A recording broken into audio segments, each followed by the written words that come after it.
नमस्कार friends, R S ज्ञान YouTube channel में आपका हार्दिक स्वागत है। जैसे कि आप देख रहे हैं कंप्यूटर स्क्रीन पर, बिहार एसएससी 10+2 ऑनलाइन आवेदन फॉर्म स्टार्ट हो चुकी है, जिसकी लास्ट डेट 9/11/23 है। तो आइए हम जानते हैं इस वीडियो में फुल पेमेंट प्रोसेस कैसे करना होता है। पेमेंट फेल्ड हो गया है, एक कट गया है, तो वेरीफाई कैसे करना होता है। अभी हमने देखा था एक दिन पहले, तो यहाँ पर केवल नेट बैंकिंग ही शो हो रहा था। यहाँ पर डेबिट कार्ड और यूपीआई का ऑप्शन नहीं था, जो कि अब यहाँ पर दे दिया गया है। तो चलिए हम फटाफट यहाँ लॉगिन कर लेते हैं और लॉगिन के बाद आपको स्टेप बाय स्टेप पेमेंट का प्रोसेस दिखाते हैं। साथ ही साथ जैसे हम पेमेंट गेटवे पर पहुंचेंगे तो वहाँ कई ऑप्शन हमें देखने को मिलते हैं, जिसके माध्यम से हम आसानी से पेमेंट कर सकते हैं। क्योंकि जो आईसीआई वाला लिंक यहाँ पर दिया गया था उसमें कुछ एरर आ रहा है, तो उससे पेमेंट हो नहीं पा रहा। तो यहाँ पर जो अब एसबीआई का जो पेमेंट मोड है, गेटवे है, वहाँ अपडेट कर दिया गया है और वहाँ पर यूपीआई है और डेबिट कार्ड है, नेट बैंकिंग है। तो डेबिट कार्ड और यूपीआई अब किसी भी बैंक का हो तो आप यूज़ कर सकते हैं। तो चलिए फटाफट हम आपको लॉगिन करके चेक करके दिखाते हैं। लॉगिन करने के बाद इस प्रकार का पेज आपके सामने ओपन होगा, जहां पर आपको सेकंड स्टेप पेमेंट प्रोसेस का करना होता है। यदि आपने अभी तक पेमेंट नहीं किया तो यहाँ क्लिक किया for edit details before payment you can edit your details. यदि आपने पेमेंट नहीं किया है तो आप अपनी डिटेल्स में यदि कोई मिस्टेक है तो आप संशोधन कर सकते हैं। अब हम पहुंचते हैं पेज के बॉटम में, जहां से हमें प्रोसीड फॉर पेमेंट के लिए आगे बढ़ना होता है। तो यहाँ देख सकते हैं पेज के बॉटम में प्रोसीड फॉर पेमेंट, यहाँ पर आपको क्लिक करना होगा। अब ऐसे में जिन कैंडिडेट्स की पेमेंट फेल्ड हो गई है तो वो फिर से प्रोसीड फॉर पेमेंट का ऑप्शन आ रहा होगा। ऐसे में आपको 24 से 48 घंटे वेट करना चाहिए, हेल्पलाइन नंबर का यूज़ करना चाहिए, ईमेल का यूज़ करना चाहिए। 48 घंटे या 72 घंटे हो गए हैं तो दोबारा से लॉगिन करके चेक करें, अपना अकाउंट चेक करें कि रिफंड तो नहीं हो गया है। ठीक है, आगे जब हम पेमेंट के लिए पहुंचते हैं तो वहाँ पर एक ट्रैकिंग के लिए सिस्टम भी बना होता है। यदि आपका पेमेंट फेल्ड हुआ और आपके पास मर्चेंट रेफरेंस नंबर है तो आप ट्रैकिंग स्टेटस भी देख सकते हैं। यदि आप नहीं देख पा रहे हैं अपने ऑर्डर रेफरेंस नंबर या फिर ट्रैकिंग नंबर आपके पास नहीं है, देखिए ऑर्डर नंबर से तो मुश्किल है स्टेटस चेक हो पाए, बट आपके पास जब पेमेंट फेल्ड होता है तो वहाँ पर एक जो मर्चेंट रेफरेंस नंबर होता है वो अगर वहाँ डालेंगे ट्रैकिंग में तो आपको ज़्यादा समाधान होगा। यदि आप नहीं कर पा रहे हैं तो आप हेल्पलाइन नंबर को यूज़ करिएगा। और हम यहाँ पर जो न्यू कैंडिडेट है उनके लिए पेमेंट प्रोसेस महत्वपूर्ण होगा, तो अपना जो है पेमेंट का प्रोसेस पूरा देखिएगा। और जो ओल्ड कैंडिडेट हैं वो भी प्रोसेस को देख सकते हैं, क्योंकि हो सकता है आगे आने वाला स्टेप जो है उनके लिए महत्वपूर्ण साबित हो जाए। तो चलिए कुल मिलाकर अब हमें प्रोसीड पर पेमेंट करना होगा। अगला स्टेप देखिए कुछ इस प्रकार से आपके सामने आएगा। जिनका पेमेंट फेल्ड हो गया है या फिर जो न्यू प्रोसेस कर रहे हैं, दोनों के लिए सेम ही रहने वाला है। बट जिनका कट गया उन्हें तो मैंने बता दिया उस प्रकार से प्रोसेस करना है, थोड़ा वेट करना है 2-3 दिन का। उसके बाद लॉगिन करना है, चेक करना है, अकाउंट चेक करना है। तो न्यू प्रोसेस के लिए यदि आपका पेमेंट फेल्ड हुआ है और आप नए सिरे से करना चाहते हो तो प्रोसेस मैं आपको बता रहा हूँ, इसको फॉलो करिएगा। अब देखिए ICICI इसको हमने यूज़ किया था तो यहाँ पर नॉट फाउंड कुछ एरर आ रहा, थैंक यू वगैरह लिख के इस प्रकार से आता है। कुल मिलाकर पेमेंट नहीं हो पाता, ये गेटवे जो है काम नहीं कर रहा है। जब मैं चेक कर रहा हूँ तब की बात कर रहा हूँ, आप चेक करेंगे तो शायद काम कर जाए।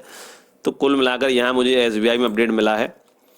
एसबीआई पे क्लिक करेंगे और प्रोसीड ऑनलाइन पेमेंट करेंगे। यहाँ पर debit card, UPI, net banking का ऑप्शन आ चुका है। तो यूपीआई किसी भी बैंक का यूज़ कर रहे हैं तो आप पेमेंट आसानी से कर सकते हैं, डेबिट कार्ड का भी यूज़ कर सकते हैं। तो चलिए प्रोसेस पर ऑनलाइन पेमेंट पर क्लिक करना होगा।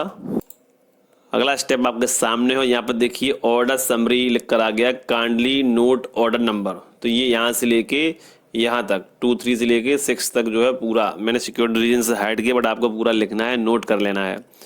ये जो है आपका लिखा हुआ you can the check transaction status using following link, यहाँ पर क्लिक करेंगे तो यहाँ पर आपको जो है एक लिंक मिल जाता है, एक वेबसाइट मिल जाती है जहाँ से अपना डिटेल्स को फिल करके अपना पेमेंट स्टेटस को ज्ञात कर सकते हैं। जब आप दोबारा पेमेंट करते हैं तो आप इसी पेज पर आएंगे। यदि आपका कट गया है तो आप पेमेंट दोबारा न करके इस स्टेटस को चेक कर लीजिए, अकाउंट चेक करते रहिए, दोबारा से लॉगिन करके चेक करें, ईमेल और हेल्पलाइन का यूज़ करें जिससे समय से पहले आपका समाधान हो सके।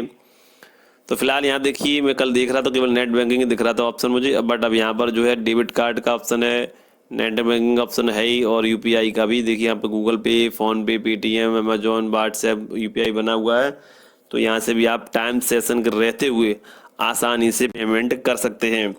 तो यहाँ पर हम करने वाले हैं डेबिट कार्ड से। डेबिट कार्ड को हमने सेलेक्ट कर लिया। अब डेबिट कार्ड का नंबर डालेंगे, expiry date, CVV number, card holder name और पे नाउ पर हम क्लिक करेंगे।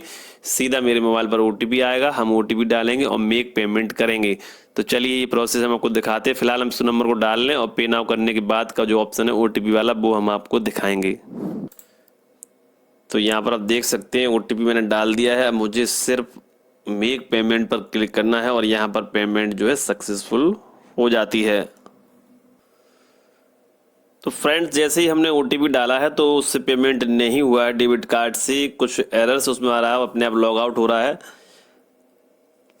उसके बाद जो है मैंने यूपीआई को चूज कर लिया और चूज करने के बाद जो है वहाँ पर मैंने क्यूआर कोड को ओपन किया और स्कैन किया, पेमेंट किया, सक्सेस हो गया। सक्सेस होने के बाद सीधा रिडायरेक्ट होता है और ये स्लिप जनरेट हो जाती है आपके सामने। पर्सनल डिटेल्स सेकेंड स्टेप में जो है पेमेंट प्रोसेस, दोनों स्टेप ग्रीन हो जाते हैं और जो स्लिप आपके सामने जनरेट है उस पर लिखा हुआ है your online payment successfully processed, यानी कि आपका पेमेंट सक्सेसफुल रहा है। इस प्रकार से प्रिंट स्लिप आपको जनरेट हो जाएगी। यदि नहीं हो पा रही है, फेल्ड हो गया है, पेमेंट कट गया है, दोबारा से पेमेंट का ऑप्शन आ रहा है, तो प्लीज़ दोबारा पेमेंट ना करें।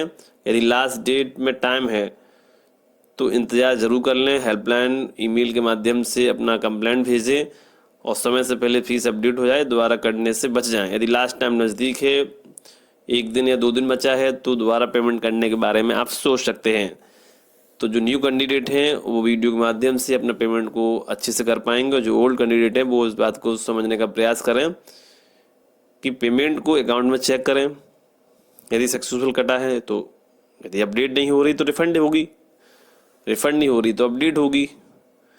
आप समस्या ये लास्ट टाइम नज़दीक आ रहा है तो इंतज़ार कैसे किया जाए, इसके लिए हेल्पलाइन नंबर का यूज़ करें और थोड़ा सा स्क्रॉल करेंगे तो यहाँ पर देख सकते हैं सेव एंड नेक्स्ट बटन आपको देखने को मिल जाता है। जैसे ही सेव एंड नेक्स्ट करेंगे तो वहाँ पर आपको क्वालिफिकेशन डिटेल्स, 10th 12th और जो भी एसेंशियल क्वालिफिकेशन है, जो भी मैंडेटरी क्वालिफिकेशन है, वो आपको वहाँ फिल करनी होती है। और उसके बाद अपना फ़ोटो सिग्नेचर का स्टेप, उसके बाद लाइव फ़ोटो का स्टेप आपको पूरा करना होता है। वेब कैमरा के माध्यम से फ़ोटो अपलोड करनी पड़ती है। तो फिलहाल इस वीडियो में प्रोसेस इतना ही है। तो चलिए सेव एंड नेक्स्ट करके देख लेते हैं अगला प्रोसेस क्या आपके सामने आ जाता है। अगला स्टेप आपके सामने है। यहाँ पर अपना जो है सब्जेक्ट को लिख दीजिए 10th का, ऐसे 12th का लिख दीजिए, बोर्ड का नाम लिख दीजिए, कुल अंक टोटल 500 का, 600 का, प्राप्तांक कितना प्राप्त किया है, परसेंटेज लिख दीजिएगा, ऑटोमेटिक यहाँ पर निकल के आ जाएगी। उसके बाद प्रमाण पत्र संख्या लिख दीजिएगा। उसके बाद इशू डेट क्लाइंट के माध्यम से सेलेक्ट कर लीजिएगा। यहाँ पर टेक्निकल कौशल, यदि आप टेक्निकल वाली ट्रेड लेना चाहते हैं तो नोटिफिकेशन को रीड करें, उसके हिसाब से यहाँ पर अपना जो है हिंदी टाइपिंग, अंग्रेजी टाइपिंग की डिटेल्स को यहाँ देना होगा। उसके बाद यहाँ पूछा है आप कंप्यूटर की जानकारी रखते हैं, तो कंप्यूटर की जानकारी का वाला आप ट्रेड भर रहे हैं तो आप ये इसको चूज़ कर सकते हैं, और यदि नहीं भर रहे हैं तब भी चूज़ कर सकते हैं यदि आपके पास ये एलिजिबिलिटी है और इसका आपको जो है बेनिफिट मिलेगा। यदि आप केवल 10+2 से हैं तो 10+2 की ही ट्रेड आपको मिलेगी।